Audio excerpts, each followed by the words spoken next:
উপস্থিত আছেন পঞ্চগড় ইউনিয়ন বিএনপির সাধারণ সম্পাদক আবুল হাসান, উপস্থিত আছেন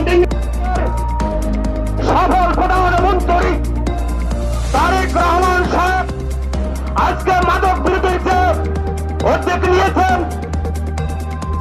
আপামর জনসাধারণের ভোটের মাধ্যমে বাংলাদেশের সফল প্রধানমন্ত্রী তারেক রহমান সাহেব আজকে আমাদের যুব সমাজ ধ্বংস হয়ে যাবে। আমরা এই ধ্বংস থেকে বাঁচতে চাই, আমাদের সন্তানকে বাঁচাতে চাই, আত্মীয় বাঁচাতে চাই। আমাদের এই মানববন্ধন এসে দেখে না।